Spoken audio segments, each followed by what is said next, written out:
Allez, après Citroën et Kia et Renault, c'est maintenant Nissan qui fait des promos sur la Leaf.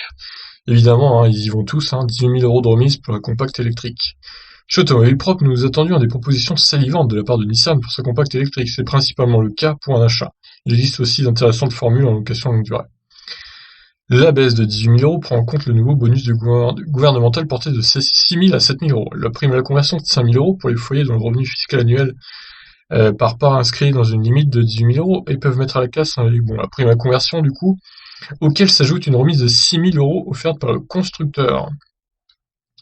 Cet effort de Nissan est également accordé à ceux qui peuvent bénéficier de la prime à la conversion, soit 13 000 € au total, en moins sur les prix TTC ordinaires affichés.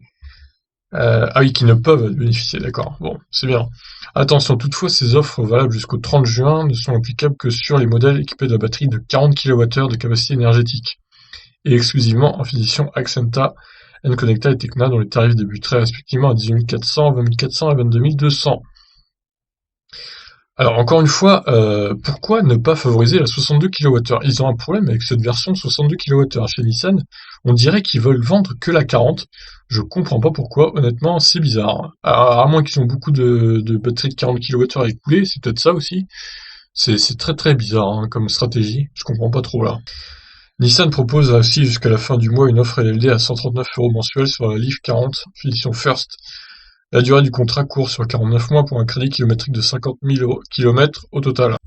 Et donc en gros ça fait 1000 km par mois à peu près et ça fait donc 12 000 par an. Ouais, c'est pas énorme mais bon c'est quand même mieux que le Kia, la Zoé et la C0. Donc pour le coup c'est pas trop mal.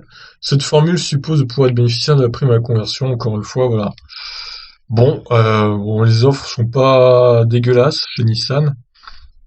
Après, c'est pas non plus révolutionnaire, hein, je dirais peut mieux faire avec tout ce qu'il y a comme aide, peut mieux faire, peut mieux faire. Ouais, en général, la stratégie de Nissan, c'est de gonfler le prix catalogue pour faire des remises énormes, pour paraître aussi que ce soit une bonne offre. Mais le prix de base catalogue est tellement haut, en fait, qu'au final, le prix est bon, mais sans être révolutionnaire, en fait, quoi. C'est un peu leur stratégie. Voilà, bah écoutez, si vous voulez une Nissan Leaf 40 kWh, hein, vous avez des réducs, donc des promos. Et malheureusement, la 62 n'est pas concernée encore une fois par ces promos. Je trouve ça débile de leur part, mais bon, voilà, ils doivent avoir leurs raisons. Je ne sais pas quelles sont-elles, mais voilà, c'est comme ça. On peut pas faire autrement. Je vous laisse réagir. Ciao, ciao.